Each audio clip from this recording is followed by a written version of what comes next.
So if you wanted to be a photog and live back in the 1970s, 1980s, where would you have gone to choose the right film camera? Well, you would have gone to your local camera store and talked to the experts there in the shops. Well, though there aren't too many film camera stores left out there, well, I can help you with that. My name is Jason Lee. I'm a third-generation photographer and camera store owner. Between the years of 1945 to 2011, my family owned a successful camera store and photography studio. We sold Contax, Pentax, Rolleiflex, and Hasselblad cameras, as well as Nikon, Canon, and Yashica. And I sold hundreds of cameras to new and aspiring photographers. Now, I'm not going to talk about disposable or point-and-shoot film cameras. I want to talk about cameras that you would use as a creative tool. So here we go. So I grew up in a camera store. So even my first camera I got, I was 6 years old. It was a little Kodak Instamatic, which I still own to this day, actually. It was a 126 format, a cartridge camera. And part of my allowance for helping out at the camera store was I got one roll of film and developing per week. So every week I could have a roll of film and I could, I'd take it to school with me. I do pictures of my classmates. I've taken hundreds of pictures of our cat. I was always shooting film, and because of that, that really started my joy of photography. And of course, growing up, I grew up right in that camera store, and my mom and dad, we worked together at that shop. And the neat thing was I got to work out front even as a kid, and that's pretty cool. By the time I was 9 years old, I was allowed to work the cash register and hand out change, and it was kind of a great way to grow up. But the best thing about it is I got to shoot with, handle, and learn every single camera that we sold or that came in or a customer owned that they needed help with. So I have a lot of experience with film photography and film cameras. I also shot weddings for many, many years, and I shot anywhere from 12 to up to about 40 weddings a year at one point in my film days. So I grew up around film and started my career with film. And it didn't matter. I shot 35 millimeter, 120 format cameras. I shot 4x5. I even shot 8x10 view cameras. And knew how to develop all of those because I had my own darkroom. In fact, I still have my own darkroom to this day. I rarely shoot film though. Usually all my work that I do nowadays is on digital. I occasionally shoot film because that's where I grew up. That's part of my photographic history, and I do still love it. I really enjoy the flexibility of digital though, because film, there is something to it because you can't redo it. There's only limited things you can do in the darkroom to edit those photos. But let me tell you, you can edit photos in a darkroom almost the same as you can in Adobe Photoshop. It just is, it takes a lot more skill to do it, but you can do it. And it's a really great way to go. So to get you started with your film journey, let's talk about a few different cameras that are out there that you can shoot with. There are some high-end ends, there's some really budget options, and there's so many film cameras out there right now still. In fact, I was very encouraged to hear that one of my favorite camera companies of all time, which is Pentax, is once again going to start developing a film camera. And I really hope they do, because I really love Pentax cameras. I own many of them. The film cameras I own and use with Pentax right now are this older Pentax MZS, and this was their professional level film camera in 35 millimeter that they had at the time. It's a really exceptional camera. It was all made of titanium. It was the very top of their game towards the end of the film era. I also own and shoot a Pentax 6x7 II. I only have one lens for that though. I only have a 100 millimeter macro for it. And right now my dad has and is still using that camera. So when I can steal it back from him, I start shooting it again. But I also own a ton of other cameras because same thing. I came from three generations of camera store owners, and even 2 generations prior who owned our studio before my family owned it, because our studio was in business from 1897 to 2011. That's a heck of a span. 2 generations of the owners of that studio were actually beyond my family. W.E. Van Brock and the Perry family, and then my grandfather bought the camera store in 1945. When he left his job at Standard Oil to become a photographer. So it's kind of cool. It's a cool story, and I really like it's part of my history, so I like to share it. But let's get right into the cameras.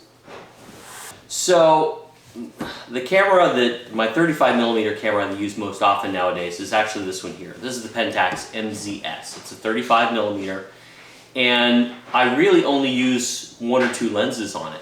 My favorite lens to use when I'm shooting film and shooting this camera is an older Pentax autofocus 50mm 1.4. The nice thing is with film cameras, especially ones that are autofocus of this era, obviously f-stop has a great determination on your depth of field. Of course, the faster the lens is, like a 1.4, the more you can control your depth of field as far as what in your background is out of focus. But there's one more reason with a film camera you want to try and get a little faster lens, and that is autofocus. See, these cameras, they autofocus better when they have great lenses that can collect a lot of light. So that's one thing you want to keep in mind if you want to go to like an older film camera that's also autofocus. Try and use a faster lens if you can get them. Primes are, of course, the best when it comes to light gathering ability, but also because the focusing speed is usually really quick. So that's one thing to keep in mind. But, as I said, this one's my favorite one, the MZS. This one's kind of hard to find. As I said again, it was made towards the end of the film era, so it was Pentax's top of the line at that time. It was kind of comparable, sort of, to a Nikon F5 or like a Canon EOS 3, for example. It was kind of made in that range. Though, of course, Pentax professional level cameras in the film era were never really up to par with what Canon and Nikon were putting out, because Pentax kind of had a little different idea of what a professional photographer was asking for, and of course they had a certain target market they were going for to create their cameras. But here's a nice advantage. I mean, it doesn't really matter, what kind of film camera you go to. Just get one that's reliable, that's in good shape, and you can make sure it's in good mechanical condition. The catch is when you're talking about old vintage cameras, like for example this old Leica here, or for example this older Pentax. There's one catch-22 to these, and that was one of the biggest parts of our business as a camera store was repairing cameras and servicing them. Not necessarily because something was broken, but because these are all mechanical. They kind of fall out of alignment and they get a little less reliable if they sit a long period of time, and that's kind of an issue nowadays because parts and the knowledge on how to repair these cameras is hard to come by. But I can give you a little shining light of hope, and that is there is still repair shops that can repair these old cameras. Anytime I've had an older vintage camera of mine that I want in working condition and I want a good repair on, I send to really one company, and that's KEH. So they're just KEH.com. I actually used KEH.com even when I owned my camera store as kind of an outlet to populate my store with good used camera equipment, and also sell off the stuff that maybe was hard for me to sell. For example, if a professional photographer came in and traded in their professional level camera equipment on something else, well, as a camera store in a small town, it was really hard for me to sell that really high-end professional gear in my store because no one could afford it or really know how to use it.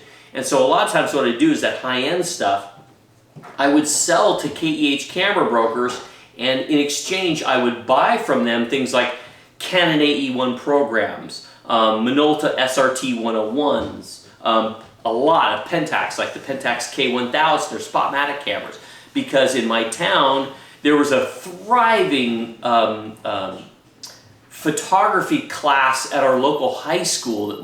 There was a great photo teacher there, and she had an incredible program, and she of course had a lot of kids in need of cameras, so she would come to us and we'd sell them reasonably priced, you know, starter cameras all the time.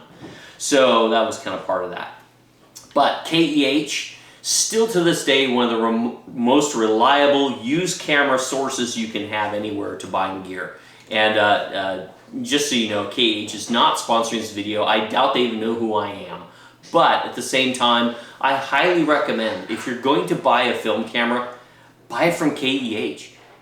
You're going to get a good camera. You're going to get it in great shape.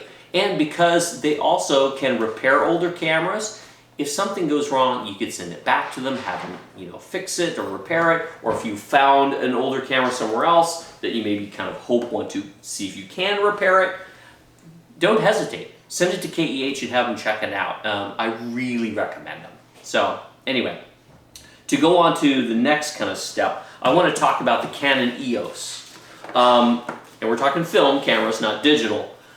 But the nice thing is, if you are a Canon EOS shooter, shooting digital, and you want to try out film, pick up a Canon Rebel. You know, a lot of people hem and haw about the Rebel, but you know what? It was one of the most dominant cameras ever produced. Canon made millions of Canon Rebels. There's a lot of them out there, and they're inexpensive. They're really good quality. They're fast focusing, depending on what you're comparing them to. But it's a great way to get into film without having to break the bank. Because also, if you are already an EOS shooter, you can use your lenses on them. So all you have to do, if you've already invested in some good Canon glass, buy a Canon Rebel, drop the lens on there, and away you go. You're off and shooting with film. And the great thing about the Canon EOS 2, or the EOS also, is the fact that their metering system is top-notch. So you have a multi-segment metering system that takes different measurements from different parts of the scene and creates an average and then creates your exposure. The great part about that is you get great photos.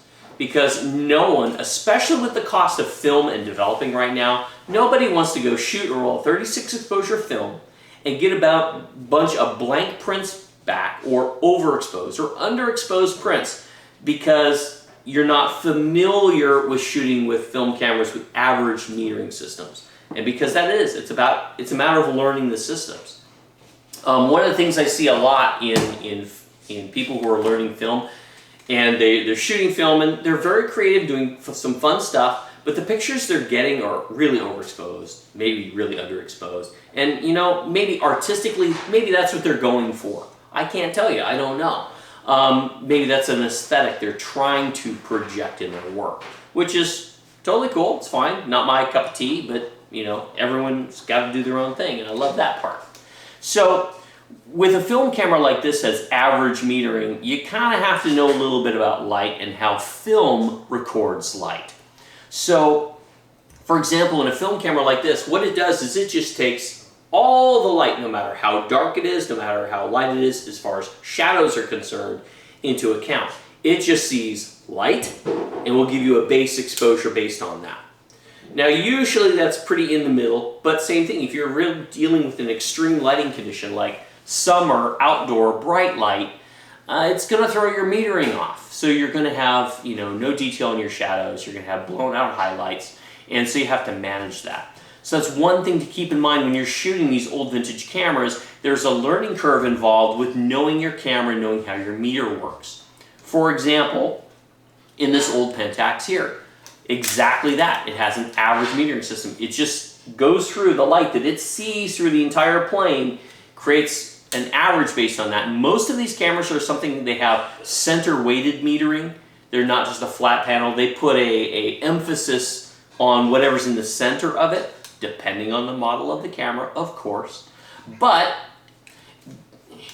it's always going to be a little off sometimes depending on what you're doing. And that's where the exposure compensation dial comes in, where you can add or take away a little light from the scene. And that's the easiest way to remember that. So for example, on the exposure compensation dial on here, you have like 1 times, 2 times, 4 times. What does that mean?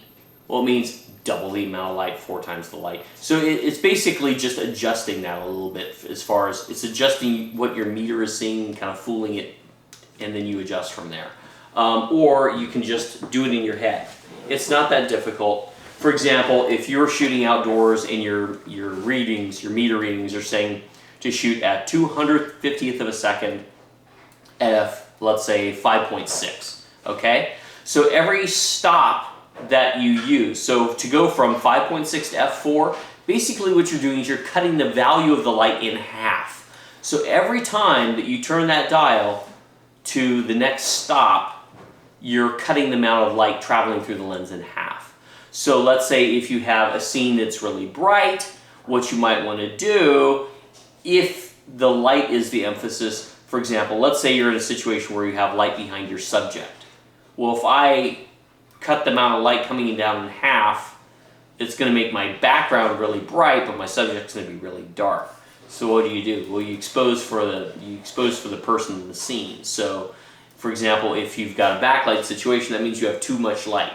So it's fooling the meter, so your subject's going to be dark. So what do? You need to kind of do the opposite. You need to add light to the scene. Well, how do you add light to the scene? Well, you'd open up your aperture a little bit to let a little more light in. Or the other way you could do it is slow down your shutter speed a little bit. Okay? Now, same thing, it does depend. The easiest way in some cases is just to move your subject. Even though I love the build of these cameras, I love the feel of them, I've never really loved the Leicas. I've owned Leicas through the years, but they really I never connected with the Leica. To me, they ended up being a little too fiddly. At the same time, when I did own Leicas, I found out I had to have them repaired a lot. They would fall out of synchronization, but I love the history and the legacy of the Leicas, but you know what? I never really loved them. I kind of got tired of them. If you want to shoot vintage stuff and you kind of like this feel, please go for it. Find an old Leica camera and keep them going, because they are a wonderful part of photographic history.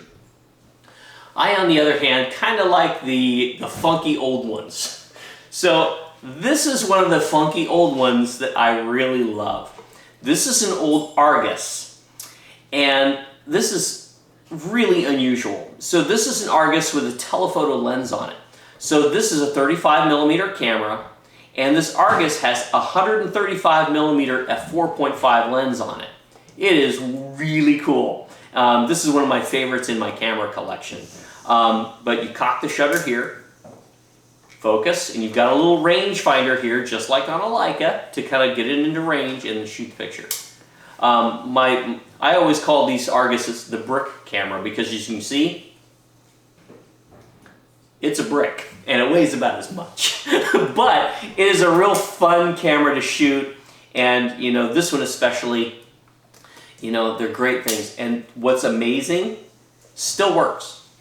The camera's built like a tank. The entire inside of the camera, the reels, everything are solid metal. So it's really hard to mess this camera up, though I don't advise dropping any camera. But this one's highly durable, and I still just, listen to that shutter. It's like a top. Never stops working. It's just amazing. So anyway, there are a lot of really fun vintage cameras out there with a really cool vibe to them that are they're fun to bring out and use. I haven't put a roll of film in this probably in a good 10 years. But I still love it. It's still one of my favorite cameras in the collection. And I think part of that is the love of photography. For the most part, I find photographers as a whole tend to be gadget people and liking stuff like this. I don't know why, it kind of goes with the territory, but this camera, as you can see, it always makes me smile, and I always love it. But you can still pick up Argus cameras like this and check them out, but you'd be amazed. You can get some great photos with them with a really cool vintage feel. Also, give it a little bit of exercise, if you will. It's not a bad idea if a film camera is set for a long time. Before you shoot film in it, just click the shutter, advance. Click the shutter, advance. Work the f-stop dial a little bit. Make sure you work the lens, as well, the focus systems. Like on this one here, you just unscrew it. And when you open and close the lens with the aperture dial, look through it and see the aperture blades and see how they move. Sometimes it depends on the lens. Most lenses will react when you have the lens off. There are some that have a little switch on them that close down the aperture when you take the picture, and sometimes you need to hold that little lever down so you can see the aperture dial moving. But in lenses like this, just give it a little bit of exercise. Move that f-stop around so that way you can see the blades inside move around and kind of work them back into working motion. That's a good thing to do. Just play with it a little bit. Give it some motion, give it some movement. So that way it keeps those little gears and cogs and levers and everything kind of up and running and working smoothly. Another thing you do also, because a lot of these have like a powder lubricant in it, I was always told by one of our old repair techs that what he liked to do with his cameras is he would take pictures with them, well, with no film of course, upside down. And he said that when he was doing this, of course that would kind of move the lubricants around and make them shift into different positions within the camera. Now, whether that's accurate or not, I'm not sure. But in growing up in the camera store, that was always something you do. But that may be one of those old wives' tales, like shaking the Polaroid to make it develop faster, when we know, yeah, that really doesn't do anything. But at the same time, can't hurt. Move it around a little bit, Give the camera a stretch.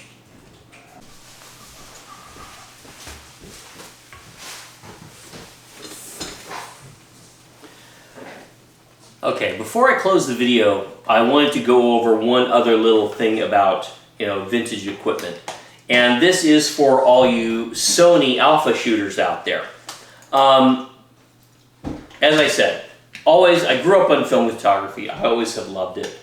But sometimes you want to get a vintage feel, but you don't want to have to deal with the cost and with the sometimes cantankerous nature of film. Because it is. I can't tell you how many times I shot a roll of film, thought everything was fine, and maybe even it was something important, and I get it back from the lab and the film's blank. That is just the nature of film photography. And if it happens to you, don't feel bad. That's normal. Even when film photography was the primary method of image capture in the day, that happened. And sometimes there was no way to know until you were done. Either you were on a job shooting and the shutter would fail, or you have a lens that malfunctioned because maybe the aperture wasn't closing down when the exposure was taken. There's lots of things that can go wrong with film. Or at least with digital too. I mean, stuff can go wrong with digital as well, but usually you can see whether something's working or not. Well, if you love the look of vintage glass and you love the look of the vintage kind of feel of film, there is kind of a backwards way to do it. And of course there are lots of presets for Lightroom and on-one software where you can get that film look to your digital images. But there's one big advantage to us Sony alpha shooters, and that is you can stick great vintage glass on your Sony alpha. In fact, that was one of the main reasons I went to the Sony when I switched from Canon back in the era of film and digital, honestly. And that was because of my camera collection. Because as I've said, I have literally thousands of cameras in the collection and lenses and accessories. It's kind of bonkers, quite frankly. But I have a lot of lenses from everything. It doesn't matter whether it's Leica or Minolta or Nikon or Pentax especially. But I do have some favorites I love to shoot on my digital to give me that vintage look. My go-to glass for a vintage look feel on the Sony has always been Carl Zeiss or Pentax. Those are my favorites. Maybe it also has to do with the fact that I have more of those two than any other, but at the same time, they're really terrific. The nice thing I like about the Pentax lenses, the old vintage Pentax lenses, they're small, they're lightweight, the focus on them is exceptional. In these older Pentax lenses, the vast majority of them use brass helicoid units. And the helicoid is what keeps the focus and the aperture and everything kind of working smoothly together. And those brass inner workings of these cameras have kept the focus mechanisms smooth as glass through the years. Same thing, Nikon has some great vintage glass out there, but some of the old Nikon vintage glass, you'll find when you try to focus them, they feel kind of sloppy. They flop around a little bit. They're not as solid. And I found that to be kind of the case with every older vintage Nikon lens I have. And I don't like that sloppy feel when you're trying to focus. I like a nice, I want to feel a little bit of resistance when I focus. So that way too, when you stop, you can stop at just that right point to get that right where you want it. But also same thing, I think the Pentax glass is frequently underrated. They were always tack sharp. The coatings that they use on the lenses for film were exceptional. And it gets a really neat look in digital. Kind of the trinity of lenses, if you really want a great vintage setup for your Sony Alpha cameras, this is kind of my favorite ones to go with. And that is a 28mm, and this one's a Pentax, this is a 3.5. Still good and quick. Because it's the 3.5, it's not as heavy as like a 2.8 would be. So it becomes a little more compact and small. And I kind of like that. And the difference between 3.5 and f4 is negligible. And same thing, it's between 3.5 and 2.8, it's not a huge difference. So I don't mind that. The other one of my favorites is a 50mm lens. That's still my favorite focal length to use on a regular basis. And this is a 50mm 1.4 Pentax. And then there's this one here, and this is a Pentax 135mm, also 3.5. The 3.5 is meant to be compact. In fact, it's bigger because I have an adapter on it, but that's the size of the lens. It even has a little built-in lens hood. It's real slick. Great little lenses, great quality. And then all you have to do to use them on your Sony, add an adapter to them. And I have adapters for my Sonys for Nikon, for Pentax, for Olympus. The older Olympus lenses are also exceptional. Of course, my favorites are the Carl Zeiss. Just because, same thing, we were a Contax dealer for years, and that was my primary camera I used in my film days. From my Contax, I used a 159, the Contax AX. I used also the Contax RTS, primarily RTS2 and the RTS3. And as this little side note, if you can pick up a Contax RTS3 as a vintage camera with some of these old Zeiss lenses, it's a phenomenal camera. It has something very unique in the film plate system. It has a ceramic film back or pressure plate on it that actually has a vacuum in it. So what happens is whenever you take a picture, the Contax RTS3 would suck all the air off of that plate, so the film was 100% flat against that ceramic plane, therefore making your pictures tack sharp when used in conjunction with the Zeiss lenses, which was pretty phenomenal technology. Same thing, that was kind of towards the end of the film era with Contax, but that was one of their truly great cameras if you're really interested in Contax gear, which I have a lot of and love. But two of my favorite lenses, or three of my favorite lenses with the Contax, are this one here, and this is an 18mm f4 Distagon.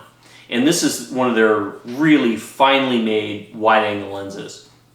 And one of the things to keep in mind when if you are looking at contacts gear, sometimes you will find on these lens made in West Germany. If you can find that, those are older vintage contacts lenses, when of course we still had East Germany and West Germany. And the lenses that are made in West Germany are extremely sought after. And so if you can find Carl Zeiss lenses with that little stamp on it, lens made in West Germany, pick it up because they're exceptional. Because they were all handmade and so meticulously crafted, they pretty much are one of the sharpest lenses on the planet when it came to film cameras, or film photography and film cameras. So just a little pro tip there as well. Anyway, I still use these on my Sonys, and I've always been a Carl Zeiss shooter. Same thing when I went from contacts. I love my Canons, and I love the L series glass with the Canon, no doubt. But even shooting with the Canons, which were much better for shooting weddings because the autofocus was really quick, the metering system was really accurate for people and faces. I always loved and kept all my contacts gear because I loved it so much. But my three favorites on the Zeiss lenses are the 18mm Distagon, the 50mm 1.4, and their 85mm 1.4. Those are exceptional lenses. Also, if you can find one, Zeiss also made an 80-200 f4. It's a very small, compact little push-pull zoom, and that's excellent as well. And that's another one if you want to shoot vintage gear, or really nice old gear, you can. But same thing. The great thing about these and shooting Sony, you just grab one of the adapters, drop it on your Sony, and away you go, and you've got a great vintage look for your digital. When you combine it with something like a preset or a film preset, and there's lots of companies, lots of photographers who sell their presets for film, for a film look. I really have always liked Maston Labs, but there are a lot of great ones out there, but check them out. And anyway, again, thank you for watching my video. And if you got any questions, feel free to leave it in the comments, message me. If you want to check out my work, my website is jasonbyronlee.com, and that will also be posted down below if you want to just see my photographic work through the years. Anyway, thanks for watching, and hope you enjoyed the video and hope you got something out of it. Thanks a lot. Bye.